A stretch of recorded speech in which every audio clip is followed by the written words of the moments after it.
Now, Washington Mornings on the Mall. 105.9 FM. And AM 630. WMAL. It is 6:37 on WMAL, where Washington comes to talk. Coming up at 7:35, we're going to speak with Stuart Varney from Fox News Business to discuss the latest in the fiscal cliff negotiations. Plus, at 7:05, former Attorney General Ed Meese on the gun control debate, as well as the passing of his friend Robert Bork.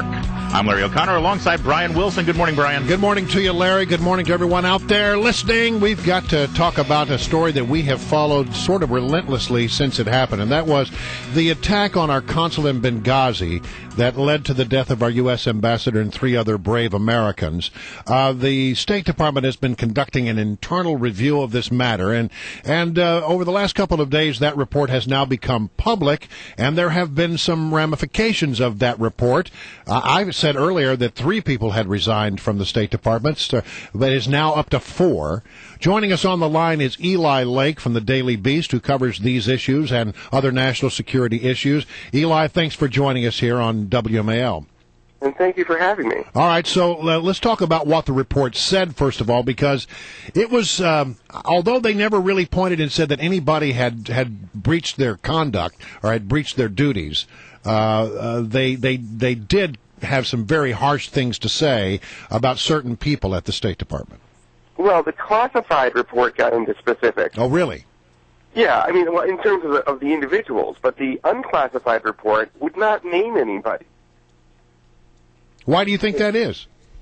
Because this is, I think that Tom Pickering is a lifelong, Foreign Service officer. He has a terrific reputation as a diplomat. I'm not trying to disparage the guy. But he is, this is something where I think he, oversaw a process that was meant to basically try to keep it as in-house. And, people did resign. They were, we know the Assistant Secretary for Diplomatic Security and the Deputy Assistant Secretary, who, I guess, depending on how you could say, they were senior government officials or mid-level. But nobody at the Hillary Clinton or somebody who we would know as a sort of major figure or anything like that was singled out in the report. Yeah. And basically it says at the end that there were decisions that were made that were wrong. They should have approved more diplomatic security kind of resources. A team of military reservists who were on the ground in Libya who they wanted to have stay longer.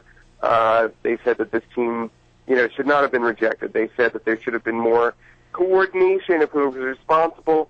They wouldn't mention the CIA in the unclassified report, but that's what they were clearly referencing, was there was no understanding of whose job it was to actually protect the facility. Right. But that's not really, these are, but they didn't say anyone in a very kind of senior leader position was responsible. Eli, a couple questions on that, and with regard to the resignations. And the first one is, and hopefully a quickie. Do you know, is there any difference in terms of pension benefits, severance package, if you resign from a position versus whether you're dismissed at the State Department? That's a great question, and I don't know the answer. Okay. And then secondly, what I found interesting in this report is what wasn't discussed, what was never mentioned. There was no mention of the YouTube video. Anywhere. The YouTube video, which was, of course, used as the excuse at the beginning for the Benghazi attack, in fact, was even called out by the president when he spoke to the United Nations. He spoke more about that than he spoke about terrorism. And yet here we have the report that we've all been waiting for, and they didn't mention it at all. Why is that? Because the YouTube video didn't have anything to do with the attack. There it is. I've been trying to report. That's a separate issue. They did not get into who did it, and they didn't get into the messaging afterwards, right? Well, yeah, exactly. There was no review on, what people were saying and what the intelligence said, and I think that was. We saw those closed hearings about a month or so ago with Petraeus coming to the Hill and everything like that. That's what that stuff got into, and I think that this is what that part of the story is what McCain and Kelly Ayotte or other senators who basically sunk the Rice nomination before she was formally nominated. That's what they were really upset about. But on this stuff about, what resources were there. Yeah. I mean, the way it's written, I'll give you another example.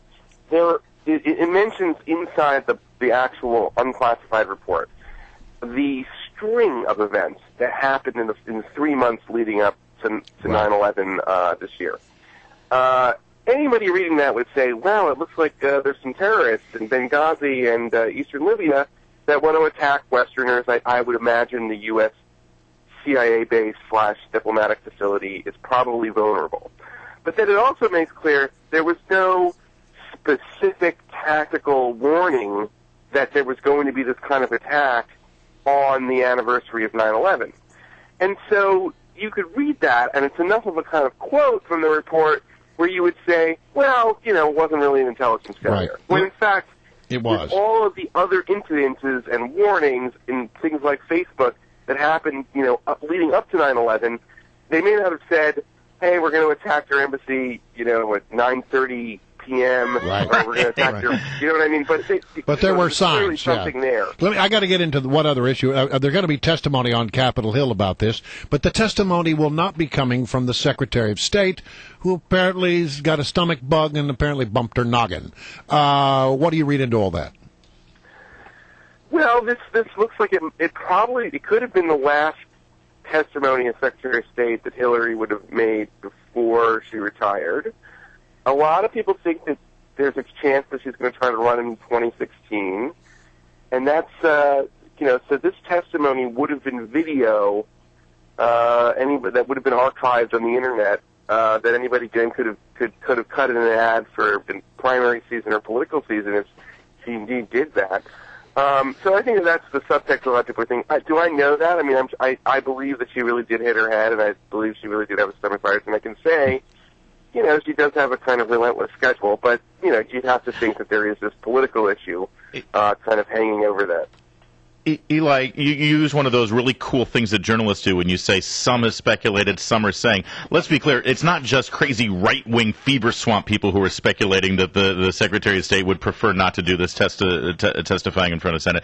You're hearing this from... It's journalists. Yeah, who have eyes to see and ears to listen. Yes. Right. And by the way, may I point out that a lot of the old media journalists, like the wire services, right, and when this story broke, they pretty much repeated what they heard from the White House and from the State Department as if it was fact. Eli Lake, you were one of those journalists in the new media that really questioned that, and you were in front of the story, and we're very glad to have you as a regular guest. That's right. Thanks a lot, Eli, for your continued diligence on this.